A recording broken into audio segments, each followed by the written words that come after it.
જય શ્રી કૃષ્ણ, જય દ્વારકાધીશ. આપણે આવી ગઈ છે કેરીની સીઝન અને આ આપણે આવી ગઈ છે બીજી વાર કેરી આપણે લઈ આવ્યા છીએ અને કાચી કેરી જોઈને તો સૌના મોઢામાં પાણી આવી જાય. તો આપણે એનું સરસ અથાણું આપણે બપોરના જમવામાં સલાડ જેવું હાલે ને એવું કરીએ છીએ આપણે તાજી કેરીનું. અને કંઈક અલગ રીતે એટલે કે ગોળ નાખીને આપણે ચટણી મીઠું ને બધા ખાંડ તો નાખતા જ હોય છે. આવી રીતના સરસ નાના બટકા કરી લેવાના છે અને એકદમ ઝટપટ થઈ જાય છે. આપણે કેરી સરસ સુધારે, કેરી સુધારેલ સામે પડ્યું ને મોઢામાં પાણી આવી જાય.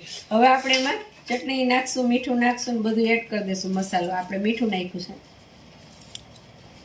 ચટણી નાખી છે, ચટણી તીખી છે એટલે આપણે થોડીક જ નાખશું અને જીરું આ બધું એડ કરી હવે આપણે ગોળ નાખવાનું છે. આપણે જે ઓર્ગેનિક ગોળ આપણે લીધો છે ને પ્રાકૃતિક રીતે પકવેલો શેરડીમાંથી બનાવેલો એ ગોળ આપણે લીધો છે અને આવી રીતના જો સરસ મિક્સ કરી દેવાનું છે બધું.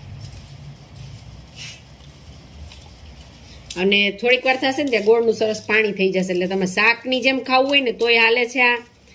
આ સલાડ જેવું અથાણું અને એમનેમય ભાવે છે. નાના છોકરાઓને પણ ગોળનો સ્વાદ એવો સરસ આવે છે ને કે બધાને બહુ જ ભાવે છે. શાકની જેમ તમારે ખાવું હોય ને તોય ચાલશે કારણ કે એમાં રસ થશે સરસનો. થોડીક વાર થશે ને એટલે આપણે જો બની ગયું છે આ સરસ અથાણું. હમણાં ગોળ ઓગળશે એટલે સરસનો રસો થઈ જશે. સ્વાદમાં તો એટલું મસ્ત લાગે છે ને કે આપણે કેરીની સિઝન આખી કાચી કેરી આવે ને ત્યાં સુધી આવી રીતના આપણે બપોરના સલાડ તરીકે આવી રીતના અથાણું ખાઈએ છીએ. અને જો તમારે આપણે કાચી કેરીનું શાક પણ બનાવી છે, જો તમારે એનો ફૂલ વિડીયો જોવો હોય ને તો મને કમેન્ટ કરીને જણાવજો એટલે આપણે શાક પણ આગળ બતાવશું. જય શ્રી કૃષ્ણ.